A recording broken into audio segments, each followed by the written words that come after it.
Hey everybody, this is Dr. Bufano with another lecture on Middle East politics. For this lecture, we will get into an introduction on the region by focusing first on the Islamic faith.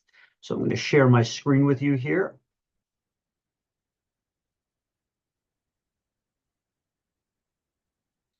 All right, so the Middle East as a region has a lot of things in common that make it a region worth studying politically. And one of the things that's important about this region is the dominance of the Islamic faith. It is the majority faith in all but one country. Israel is the only one where Muslims are not in the majority. So what we're going to first do here is we're going to try to understand what is the Islamic faith in the Arabic language, why are they important?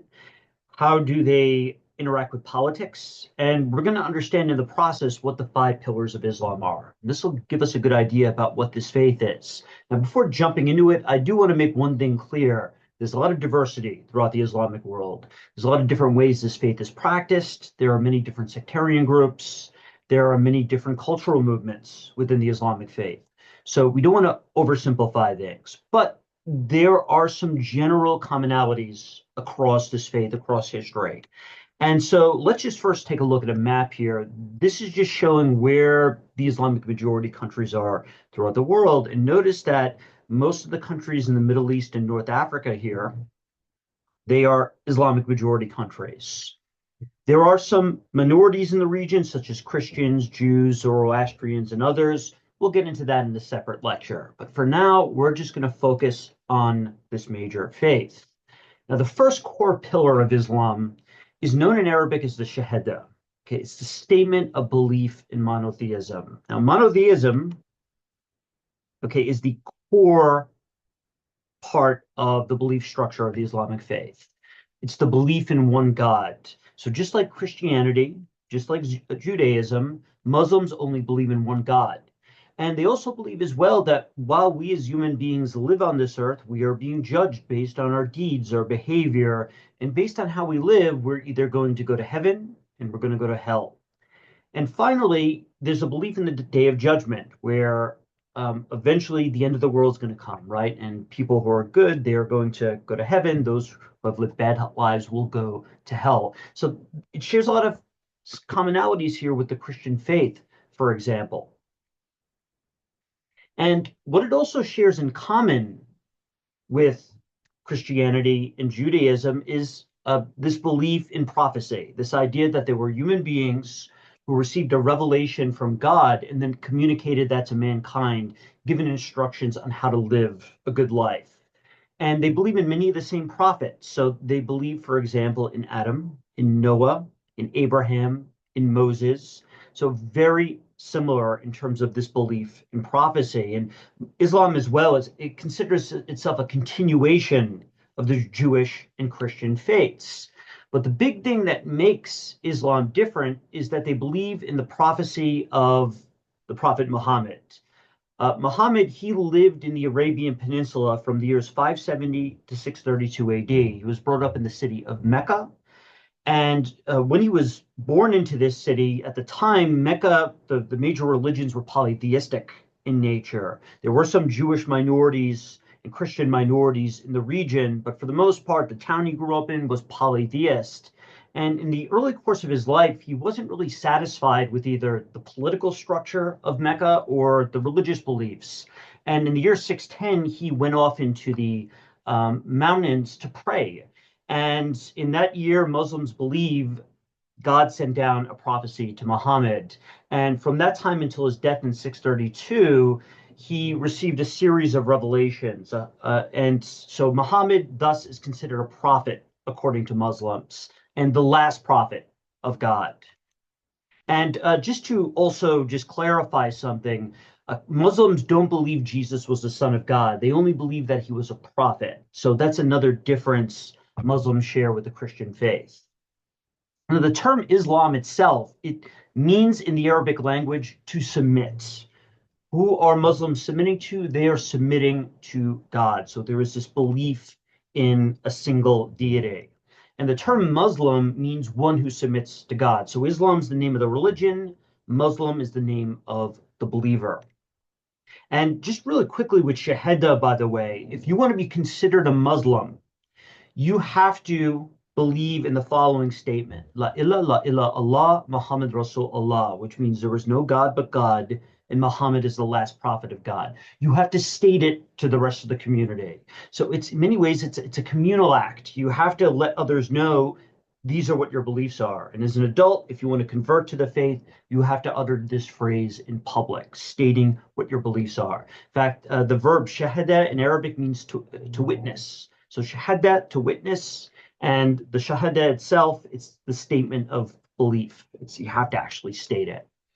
Now, tied to this core belief in Islam, so this first pillar is the Quran and the Hadith. Muslims believe Muhammad received 114 separate revelations from God from the year 610 until his death in 632 AD. And so these basically form the different chapters of what would become the Quran, the different surah of the Quran. And these messages were sent to Muhammad in the Arabic language. And the Quran would later be written down in the Arabic language. So Arabic, it's considered a sacred language for Muslims. And the Quran itself, it's not just something that is read by believers, it's something that's recited. Okay, it's recited through prayers. It's you'll hear it recited in a very poetic manner, in a very somber manner. And so the Arabic language, it has this sacred aura to it for Muslims. Now, Muhammad, after his death, his 114 revelations, they were compiled into a single book called the Quran, okay, which literally means recite. The angel Gabriel in that first revelation transmitted God's word to Muhammad, and this word Quran, it literally means recites. Okay, so Muslims are required to recite from the Quran. And it contains various things in there.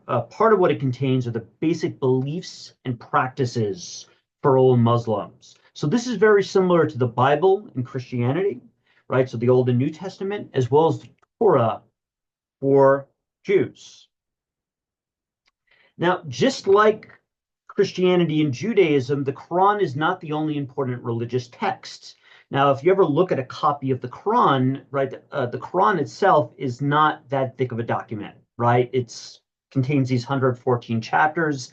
This is not enough to create systematic legal codes out of, or even to give direction on all aspects of life, right? And so after the prophet's death, his followers, his companions, begin to gather together what are called hadith. Hadith are the sayings and doings of the Prophet Muhammad and his companions. So if you couldn't find advice from the Quran, you might be able to find it in this hadith. And so hadith, the word hadatha in Arabic literally means to do, right? So to behave. And so hadith, these are the sayings and doings of the Prophet Muhammad. It's his example. And the term the sunnah means in Arabic the practices of the Prophet Muhammad. So, part of the religious text here is not just the Quran, but it's also the Sunnah. The Sunnah is the holy text of Islam. Now, if you're interested more in hearing this recited, I posted a link under the video. So under the YouTube video, you could find this, and you could hear the Quran being recited. And there's a certain power in it, a certain somberness to it. So for Muslims, it's a very sacred language.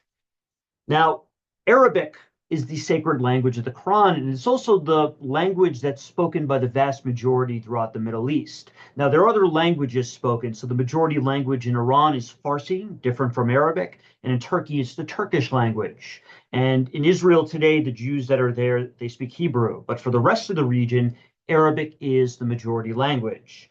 Now, each part of the region has its own variety of Arabic. There are different dialects, just like there's different dialects of Spanish in Latin America, for example. But the entire region has a single written language called Modern Standard Arabic. And so thus, across the region, Arabic is also something that unites people. And even within Farsi and within Turkish, there's a lot of Arabic loanwords. There's a lot of influence there. And of course, because the majority of these people are Muslims in Iran and Turkey, they have a lot of knowledge of the Arabic language. Now, from the Quran and Hadith, the successors of the Prophet Muhammad would use these resources to create something called Sharia law. And these scholars who study the Quran, the Hadith, They're known as ulama. Okay, these are religious scholars, kind of like priests within the Christian faith. And these scholars, they interpret the Quran and Hadith in order to be able to create law codes. And these law codes, okay, their purpose is historically has been to guide believers in their daily lives in terms of prayer, in terms of marriage, inheritance. But it's also at various times when political rulers have based their law codes on Islam, they've also used it to create law codes. And so thus many ulama have served as judges as well.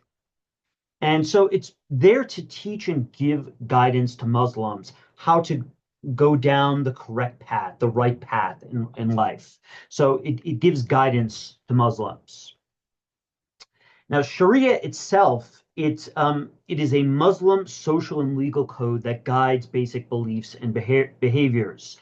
It comes from the Arabic term the way, or for a street, the way, the right path towards God.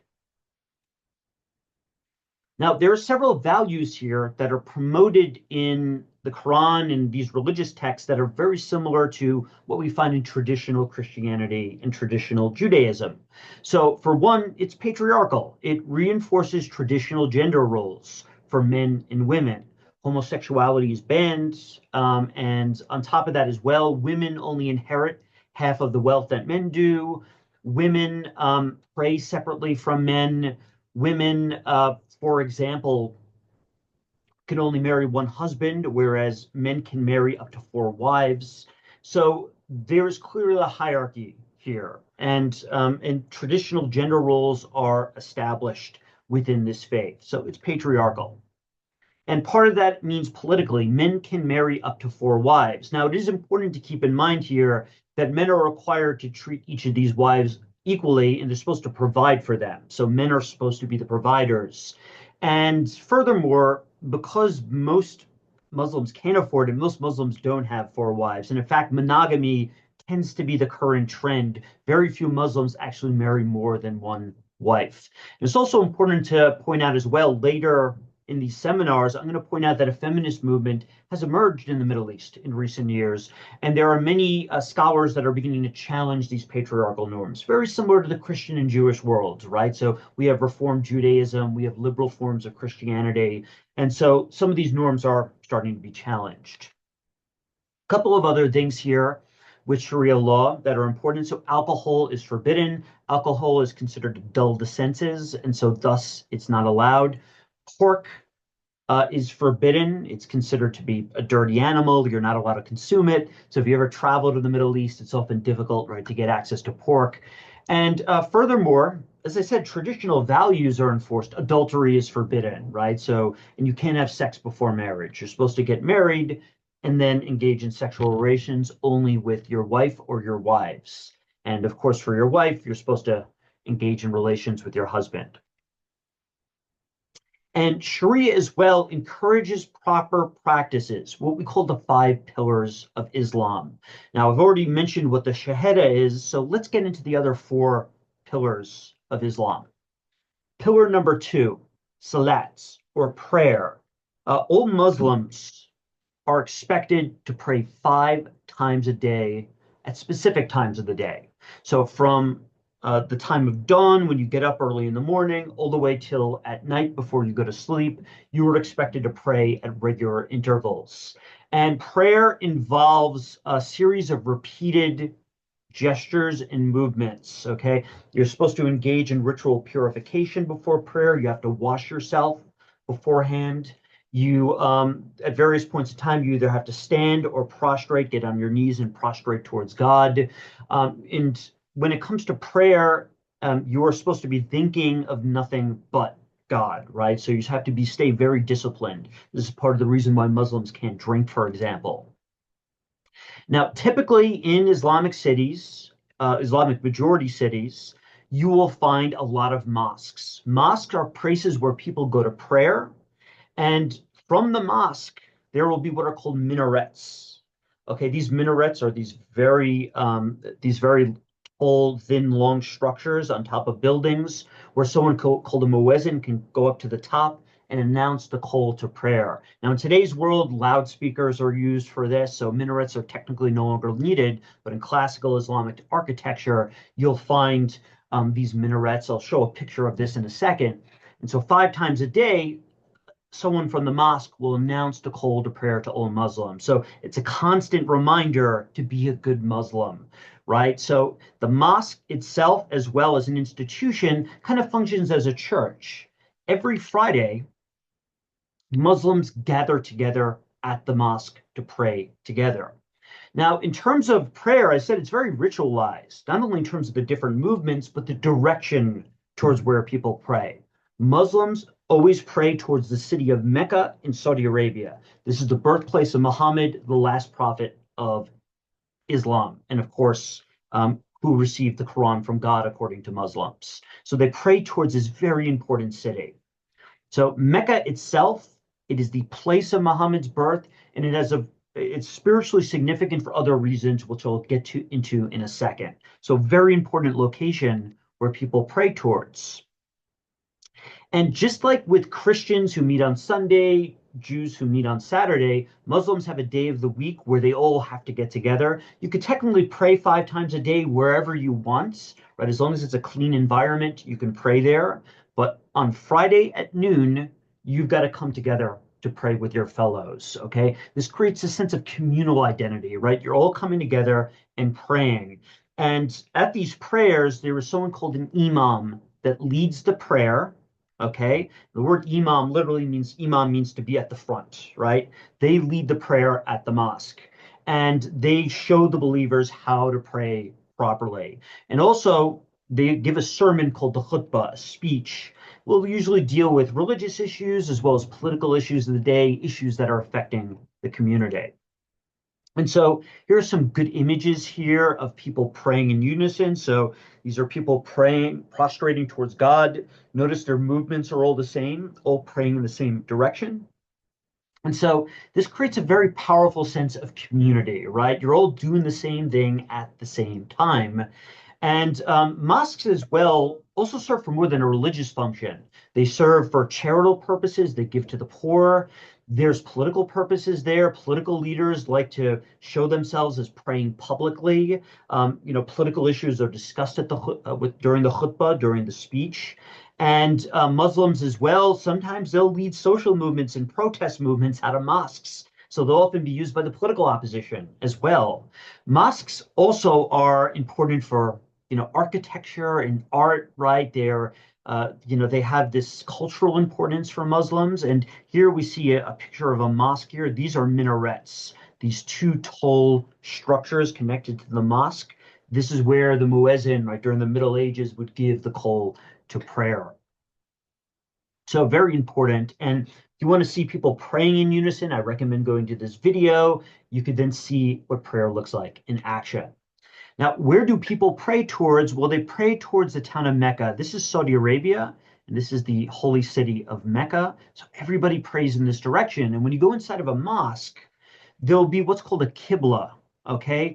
This qibla here points in the direction of where Mecca is located. So if you walk into a mosque, you know where to pray towards. Now, the third pillar of Islam, another important one, is charity. Muslims are expected to give a set amount of their wealth to charity throughout the course of their lives. This is known as zakat. It's very important. And so you're expected to take care of your family members or members of your community that are struggling. And so I saw a lot of this when I was in Egypt. I lived in Egypt for about 8 years. And so charity, very important part of Islam. And you're also as well, on top of giving to this set amount of your wealth called zakat, you're encouraged to give even more, as much as you can. These voluntary donations are known as sadaqah. So you're expected to give back to the community. And so you're expected to help the poor here. In fact, Muhammad himself, he grew up as a poor orphan. He grew up in a merchant family. He lost his parents at an early age, and he was adopted by his uncle. And so he had a lot of sympathy for the poor, for orphans. You're expected to help those that are struggling. So thus, while Islam does have this kind of patriarchal and hierarchical ethic, it also has an egalitarian ethic that sits side by side.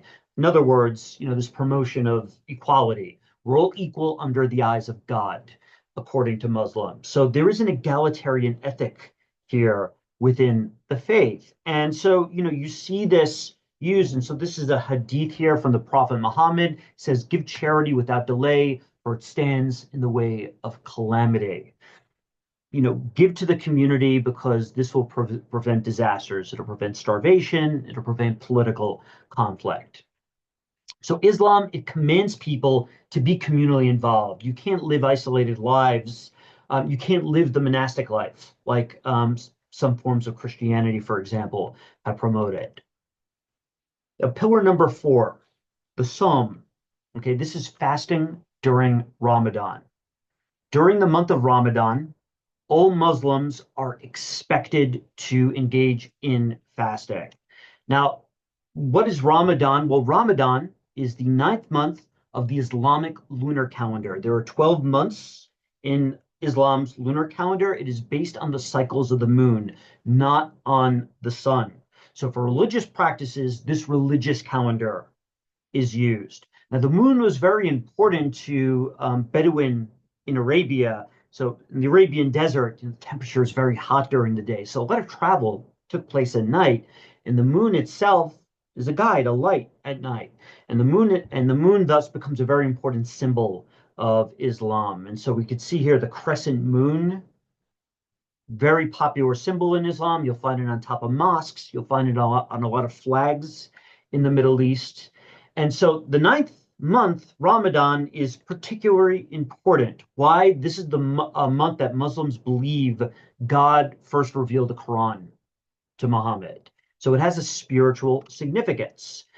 During this month, Muslims, during the daytime, so from when the sun comes up to when the sun comes down, they can't eat, drink, or have sex during the day. They have to stay pure. They cannot consume anything. Now, part of this came, why put yourself through this suffering? Well, number one, it helps you sympathize with the poor and what they go through. But it also, as well, forces you to think about God constantly, right? And it forces you to really, think about your life in a more deeper way. And so and also your fellow Muslims are going through the same experience. So once again, it creates this kind of sense of community. And, of course, whenever the sun goes down, everybody eats at the same time, right? And so there's also a very special celebration at the very end of Ramadan called Eid al-Fitr. This is the celebration of the fasting, right? And so at the end of the fast, there's this big meal that takes place. And what Muslims will often do is they'll set up these communal tables. And not only during Eid al-Fitr, but during Ramadan, people will donate food, they'll put it out for people. And so it's really this communal thing, and it's a beautiful thing I experienced when I lived in Egypt, being able to attend these different feasts. And fasting, by the way, is very difficult. I even tried, even though I'm not Muslim, I did try to fast. And I did get through the month, but it was very difficult, very challenging. And so here we see people gathering together to break the fasts. And if you want to see this video on celebrating Ramadan, it talks about people's experiences. And it is important to note that if you are a young child, if you are very sick, or if you're a member of the military, you don't have to fast. So this is just for healthy adolescents and adults that engage in that. So I recommend looking at this video. You can learn more about visually how this is practiced and how this affects the lives of Muslims. Right, the last pillar, the Hajj. Just like Christians and Jews, pilgrimage is an important aspect of the faith. Muslims, okay, if they can afford to do so, are that they have to make the Hajj during the Islamic month of Dhul al-Hijjah, the last month of the calendar. And so what the Hajj is, it is a trip to Mecca, okay? They do it at least once in their lives if they can. And what they do is they go and travel to the historically important cities of Mecca as well as Medina. We'll talk about why Medina is important next lecture. And they engage in a series of rituals, okay, while they're there. And one of the things they do is they go and this is the main purpose, is they go to the location of what is called the Kaaba stone. At the heart of Mecca sits this stone, this meteorite stone, that is very important for the Islamic faith. Muslims believe it is at this location where God asked Abraham to sacrifice his son. So this was the test that God gave to Abraham to test their faith. It is a sacred site for Muslims. And of course, it's also the birthplace of Muhammad, Mecca. So very important significance for Muslims. And it's a way as well, the pilgrimage is a way to bind together Muslims beyond their local community. It binds together, now there are over 1.5 billion Muslims throughout the world. It binds together Muslims from all across the planet. So for those who make the trip during this month, you're going to encounter people from all walks of life, from all races, from all ethnicities, languages, bringing you together under this common cause of worshiping God. And so this mosque in Mecca that holds the Kaaba, the black stone, it's got this black covering on it, very sacred site. Muslims will circumvent the Kaaba 7 times in a ritual. And so there's a variety of other rituals as well involved with pilgrimage. And it's also important as well, pilgrimage, because it orients people towards Mecca. It helps people revive their faith. It's a very spiritual experience, seeing people engage, millions of people engage in the same activity as you're doing. And so if you want to learn more about the pilgrimage, there's this video I posted here. So this is something else that binds together the community. And it's also something that's important for Saudi Arabia's economy today. It's after oil, it's the second biggest income earner. Now, for Muslims who can't make the pilgrimage, during this month, there's a holiday called Eid al-Adha, where for Muslims who can afford it, they'll buy a cow or a sheep, they'll buy an animal, and they'll ritually slaughter it. And then they'll distribute that to their family members and poor members of the community. So, in years you don't make the Hajj, you engage in this ritual here. So this is the other very important holiday for Muslims. Now, those 5 pillars, while they do unite the Islamic community, I have to let you know that there are also things that divide the Islamic community. And so we're going to be talking about that next lecture when we talk about the Sunni Shia divide. Until then, I'll see you next time.